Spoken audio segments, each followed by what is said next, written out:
जादुई मटर। ढोलकपुर गांव में श्याम अपनी पत्नी रम्या और बेटे डुग्गू के साथ रहता था। श्याम खेती करता था, लेकिन समय पर बारिश न होने से उसकी फसल तैयार नहीं हो पाती थी। श्याम के बड़े भाई किशन ने श्याम को बंजर खेत दिया था और उपजाऊ भूमि वाले खेत अपने नाम करवा लिए थे।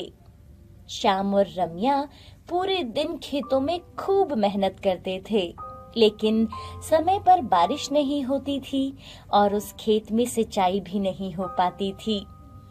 एक दिन की बात है। डुग्गू बेटा, चलो अभी खाना खा लो, फिर मुझे बाकी के काम भी देखने हैं। माँ, क्या आप हर रोज रोटी और चटनी खाने को देती रहती हो? मुझे नहीं खाना ये खाना, कभी कुछ अच्छा भी बना लिया करो। अच्छा ठीक है, मैं कल कुछ अच्छा सा बना दूंगी, पर बेटा तुम अभी यही खा लो। डुग्गू खाना खाकर खेलने चला जाता है। रम्या अपने पति से कहती है, सुनो जी, कब तक यहाँ बारिश को देखते रहेंगे? आप ऐसा करो ना, शहर में ही जाकर कुछ काम देख लो, कम से कम हम अपने बेटे को भरपेट खाना तो दे पाएंगे। तुम सही कह रही हो रम्या, मैं भी अब इस बंजर खेत में काम करके थक गया हूँ। अगली सुबह।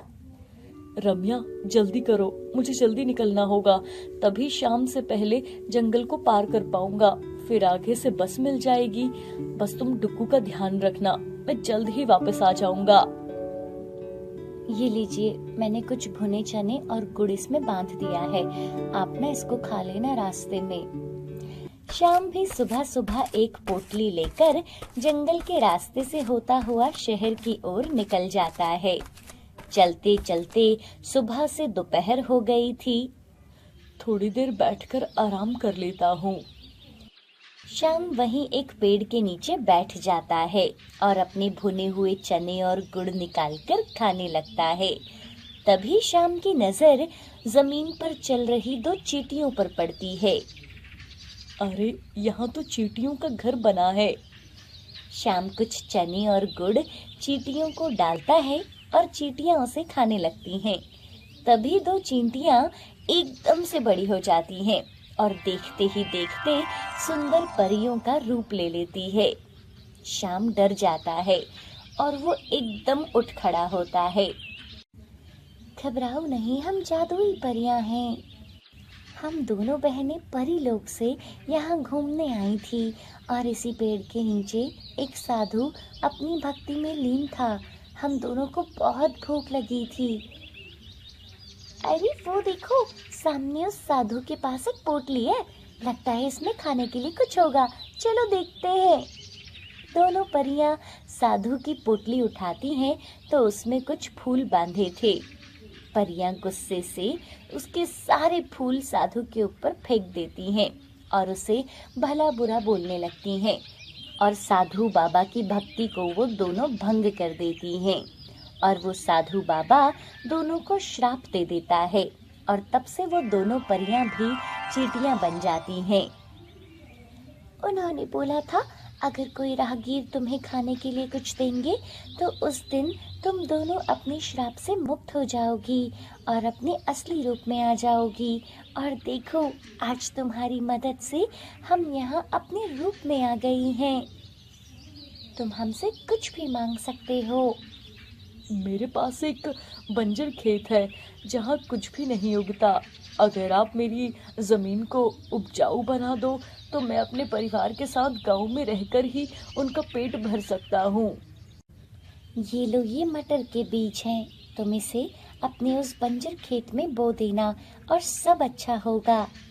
ऐसा बोलकर वो दोनों परियां वहां से अपने परीलोक वापस चली जाती हैं। श्याम अपने घर पहुंचता है और अपनी पत्नी को वो सारी बात बताता है और अगले दिन दोनों अपने उस बंजर खेत में मटर के सारे बीजों को बो देते हैं और बाल्टी से सारे खेत में पानी से छिड़काव करते हैं। अरे भाई, इन दोनों को तो देखो कैसे बंजर खेत में पानी डाल रहे हैं। अब इसे कौन समझाए, बंजर भूमि से कुछ नहीं होता। श्याम बिना कुछ बोले अपने काम में लगा रहता है। पता नहीं उस परी की बात सच भी होगी या नहीं। आप भगवान पर भरोसा रखो जी, सब अच्छा ही होगा। चलो अब हम घर चलते हैं।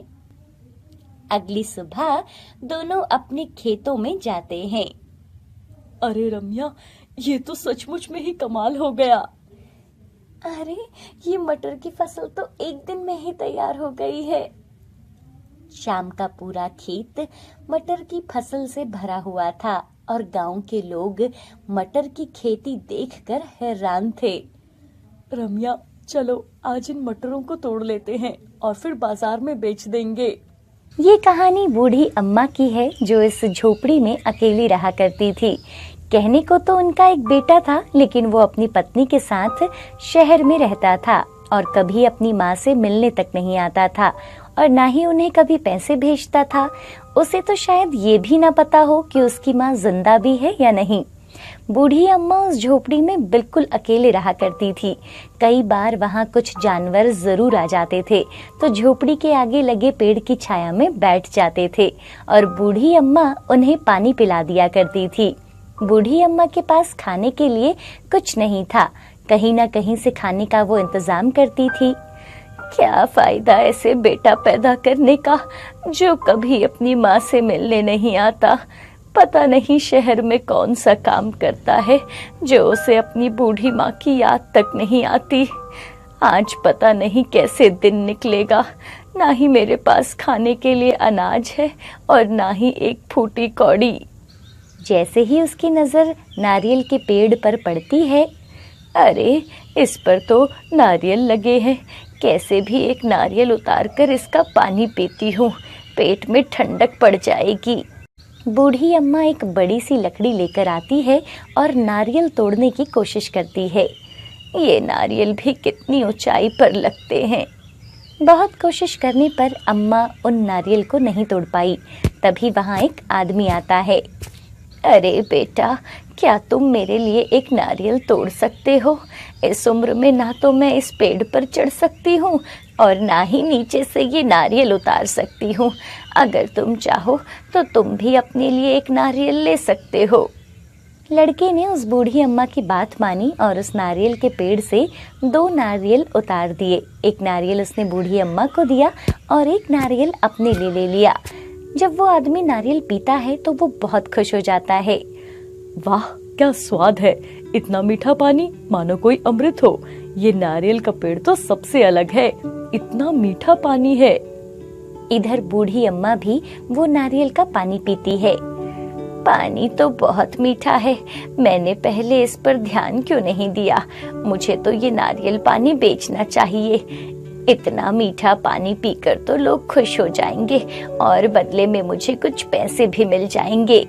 लेकिन मैं इन नारियल को उतारूंगी कैसे? अगला दिन हो जाता है तो वो आदमी वहाँ फिर आता है। तभी अम्मा उस आदमी को देखती है और बोलती है, बेटा तू आज फिर मेरे लिए नारियल उतार दे, लेकिन आज मुझे ज्यादा नारियल चाहिए। अरे तुमने तो मुझे फ्री ही समझ रखा है, मुझे भी तो बहुत काम होते हैं। मैं इतनी ऊपर क्यों चढ़ूं भला? मुझे कुछ हो गया तो क्या करूंगा? और तुम मुझे एक नारियल का लालच देती हो, उससे मेरा क्या फायदा? तो आज 2 नारियल ले लेना बेटा। मैं इस नारियल के पेड़ पर चढ़ नहीं सकती, नहीं तो तुमसे मदद क्यों मांगती। एक शर्त पर उतार सकता हूँ, जितने नारियल तुम लोगी उससे आधे हिस्से के नारियल मैं अपने लिए उतारूंगा। बूढ़ी अम्मा के पास उस आदमी की बात मानने के सिवाय कोई रास्ता नहीं था। ठीक है, तुम मेरे लिए 20 नारियल उतार दो।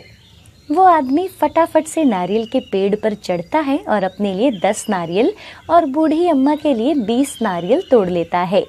उस दिन बूढ़ी अम्मा उसी पेड़ के नीचे बैठकर उन नारियल को बेचती है। तभी एक गाड़ी आती है। नारियल देखकर वो गाड़ी वहाँ रुकती है। आदमी गाड़ी से नीचे उतरता है। अम्मा जी, 2 नारियल दे दो। बूढ़ी अम्मा 2 नारियल दे देती है। वो पति पत्नी नारियल पानी पीते हैं। पानी तो बहुत मीठा है, बाकी नारियल से कुछ अलग है।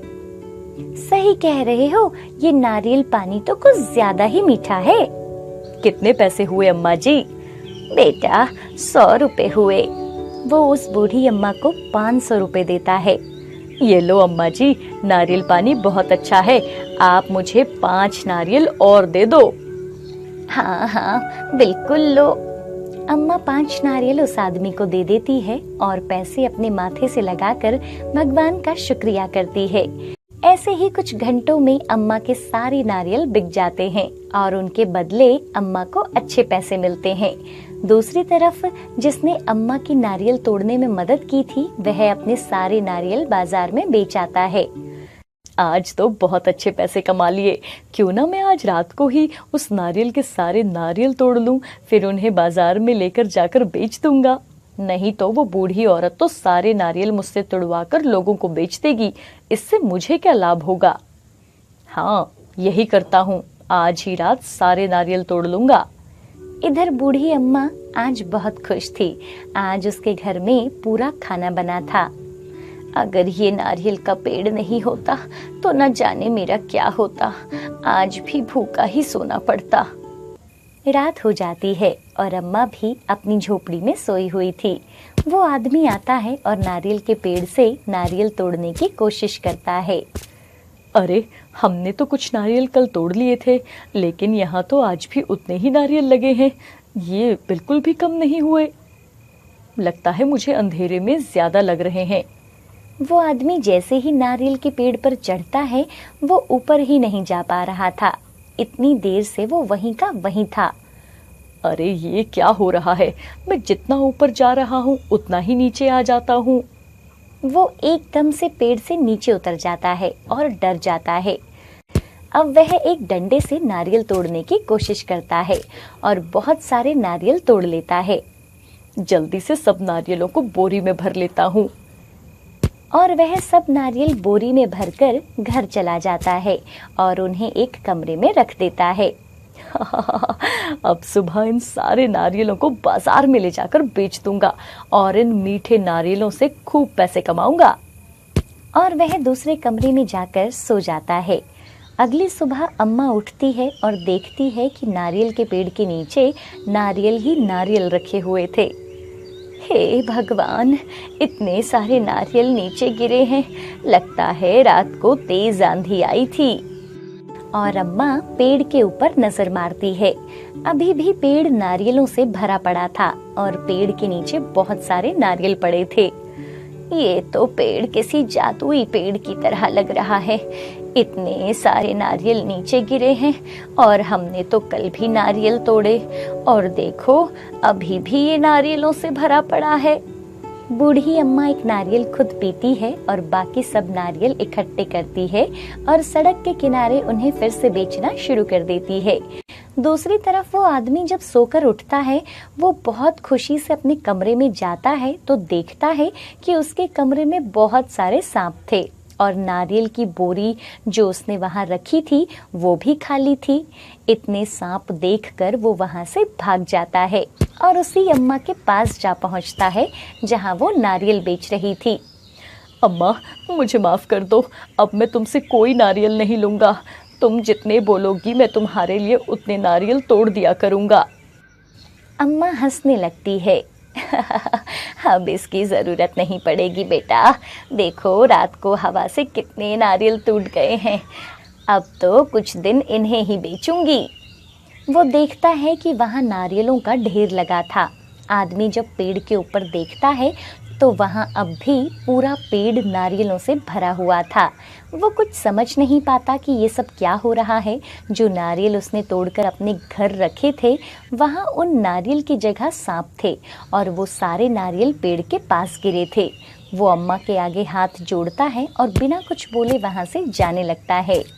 अच्छा सुन, ये ले, एक नारियल पानी पी ले तू भी। नहीं नहीं, मुझे नहीं चाहिए। वो वहां से बिना कुछ बोले हुए चला जाता है। अरे भाई, इसको क्या हो गया? कल तक तो मांग मांग कर ले रहा था। मैं इतने नहीं उतने नारियल लूंगा। लेकिन वो बूढ़ी अम्मा अब बहुत खुश थी क्योंकि वो नारियल का पेड़ उसके लिए पैसे कमाने का साधन बन गया था। अब अम्मा के पास पैसे भी थे जिससे वो जरूरतमंद लोगों की मदद भी किया करती थी।